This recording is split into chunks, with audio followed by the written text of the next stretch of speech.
Hello friends, welcome to the channel. तो दोस्तों, कल हमने पढ़ा था पश्चिमी हिंदी और पूर्वी हिंदी के बारे में। आज हम बात करेंगे पहाड़ी हिंदी, बिहारी हिंदी और राजस्थानी हिंदी के बारे में।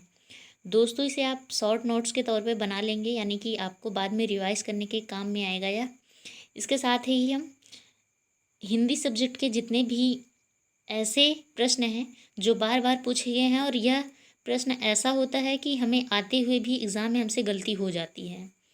और एग्ज़ाम में होता क्या है कि जो अपनी गलतियों को सुधारता है वही सिलेक्शन लेता है। और हमारे साथ ऐसी गलती कई बार होती है कि हम सीरियस नहीं होते हैं, या फिर लास्ट टाइम पे एग्ज़ाम में हम उतना ज़्यादा अच्छे से प्रेशर की वजह से कर नहीं पाते हैं।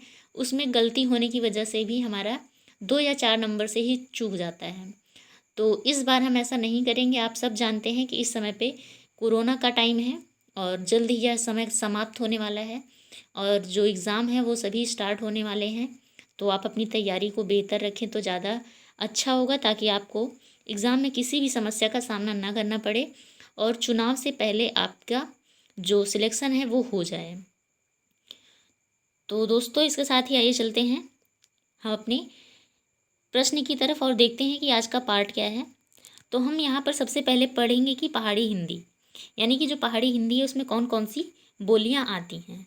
तो पहाड़ी हिंदी में 3 बोली आती है, कुमाऊनी, गढ़वाली और नेपाली। और यह किस अपभ्रंश से लिया गया है? तो खस अपभ्रंश से लिया गया है। इसके बाद आता है आपका बिहारी हिंदी। बिहारी हिंदी, इसमें कौन कौन सी बोली है? तो इसमें भोजपुरी है, मगही है और मैथिली है।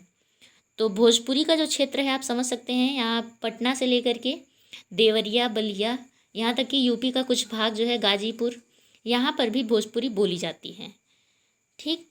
और इसके बाद आते हैं राजस्थानी हिंदी पर। तो यहाँ पर जो अगला दिया है राजस्थानी हिंदी, राजस्थानी हिंदी में कौन कौन सी बोलियाँ हैं? तो यहाँ पर मारवाड़ी है, जयपुरी जिसे हम ढुढ़ाई के नाम से भी जानते हैं, और मेवाती है, फिर मालवी है। और यह किस अपभ्रंश से लिया गया है? तो यह भी सौरसेनी अपभ्रंश से लिया गया है। तो आइए चलते हैं, हम एक बार फिर से रिवाइज करते हैं कि कल का प्रश्न और आज का प्रश्न हमें किस तरीके से याद हुआ है और हमने क्या क्या अभी तक तैयार किया है। तो हम यहाँ पर प्रश्न भी बताते चलेंगे और इसके साथ ही उत्तर भी देते चलेंगे। आप मेरे बोलने से पहले अपने मन में उस ऑप्शन को लिए रहिएगा जो आपका सही हो। तो आइए चलिए देखते हैं। सबसे पहले हम बात करेंगे कि कितनी बोलियां हैं। तो बोलियां 18 हैं। और पूछा जाता है कि पश्चिमी हिंदी में कौन कौन सी बोली आती है। तो पश्चिमी हिंदी में खड़ी बोली, ब्रजभाषा, कन्नौजी, बुंदेली और हरियाणवी आती है। कितनी भाषाएं आती हैं? 5। ठीक। खड़ी बोली को किस नाम से जाना जाता है? तो खड़ी बोली को कौरवी नाम से जानते हैं। बांगरू किस भाषा का नाम है? तो हरियाणवी को बांगरू भाषा के नाम से भी जानते हैं। और बांगरू जो है यह नाम किसने दिया है? तो बांगरू नाम जॉर्ज ग्रियर्सन ने दिया है। कौरवी नाम किसने दिया है? तो राहुल सांकृत्यायन ने दिया है। इसके बाद अंतर्वेदी किस भाषा की बोली है? तो यह ब्रज भाषा की भी बोली कही जाती है। और इसके साथ ही पश्चिमी हिंदी को किस अपभ्रंश से लिया गया है? तो सौरसेनी अपभ्रंश से लिया गया है।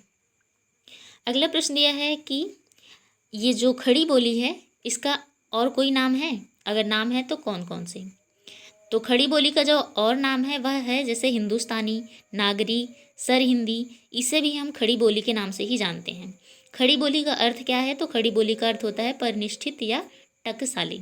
तो ये हो गए आपके पश्चिमी हिंदी के पार्ट के क्वेश्चन, जो कि आपको कल ही बताया गया था। इसके बाद पूर्वी हिंदी का प्रश्न पूछते हैं। आप बताइए कि पूर्वी हिंदी में कौन कौन सी बोली आती है। तो पूर्वी हिंदी में अवधी आती है, बघेली आती है और छत्तीसगढ़ी आती है। अवधी, बघेली और छत्तीसगढ़ी, यह किस अपभ्रंश से लिया गया है? तो अर्धमागधी अपभ्रंश से लिया गया है। तीसरा आता है आपका पहाड़ी हिंदी। पहाड़ी हिंदी में कौन कौन सी बोलियां आती हैं? तो कुमाऊनी, गढ़वाली और नेपाली, यह किस अपभ्रंश से लिया गया है? तो खस अपभ्रंश से लिया गया है। इसके बाद आते हैं बिहारी हिंदी पर। बिहारी हिंदी में कौन कौन सी बोलियां आती हैं? तो भोजपुरी, मगही और मैथिली, इसे किस अपभ्रंश से लिया गया है? तो मागधी अपभ्रंश से लिया गया है। फिर आते हैं राजस्थानी हिंदी पर। राजस्थानी हिंदी में 4 बोलियां हैं, मारवाड़ी, जयपुरी, मेवाती और मालवी। जयपुरी को ढुढ़ाई नाम से भी जानते हैं और यह किस अपभ्रंश से लिया गया है? तो सौरसेनी अपभ्रंश से लिया गया है। अब हम बात करेंगे खड़ी बोली के क्षेत्र कौन कौन से हैं। तो खड़ी बोली के क्षेत्र हैं रामपुर, मुरादाबाद, बिजनौर, मेरठ, सहारनपुर, देहरादून, मुजफ्फरनगर, दिल्ली, अम्बाला और पटियाला। ये सारे क्षेत्र किसके बोली के हैं? तो खड़ी बोली के क्षेत्र हैं। इसके बाद नाम आता है ब्रजभाषा का। तो ब्रजभाषा के क्षेत्र कौन कौन से हैं? तो ब्रजभाषा के क्षेत्र हैं आगरा, मथुरा, अलीगढ़, धौलपुर, एटा, बदायूं, मैनपुरी, बरेली और ग्वालियर। राजस्थान में ब्रजभाषा को मिला देते हैं तो उसे हम किस नाम से जानते हैं? तो राजस्थान में ब्रजभाषा को पिंगल के नाम से जाना जाता है। इसके बाद है कि ब्रजभाषा प्रभावित बंगला और असमिया को किस नाम से जाना जाता है? तो ब्रजबुली के नाम से जाना जाता है। बुंदेली की एक उपबोली है जिसे हम बनाफरी भी कहते हैं। बुंदेली के जो क्षेत्र हैं वो हैं झांसी, जालौन, हमीरपुर, ग्वालियर, ओरछा, सागर और होशंगाबाद।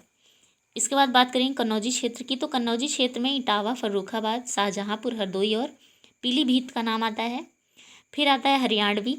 हरियाणवी को हम बांगरू नाम से जानते हैं। इसका जो क्षेत्र है वो पटियाला, दिल्ली और हिसार, रोहतक, करनाल है। तो आप इन सभी प्रश्नों को याद करते रहिए और इसके साथ ही आप देखिएगा कि एग्ज़ाम में इन पार्ट से कितने सारे क्वेश्चन पूछे जाते हैं। इस बार जब सुपर टेट का एग्ज़ाम होगा, जितने लोग भी फॉर्म इसको भरे होंगे उनका जो प्रश्न है इसमें से एक भी छूटेगा नहीं। तो आप इसे बहुत ही अच्छे तरीके से याद करिएगा और इसे बार बार रिपीट करिए, क्योंकि जितना आप एक किताब को नहीं पढ़ेंगे उतना आपका एक पार्ट से क्वेश्चन आ जाता है।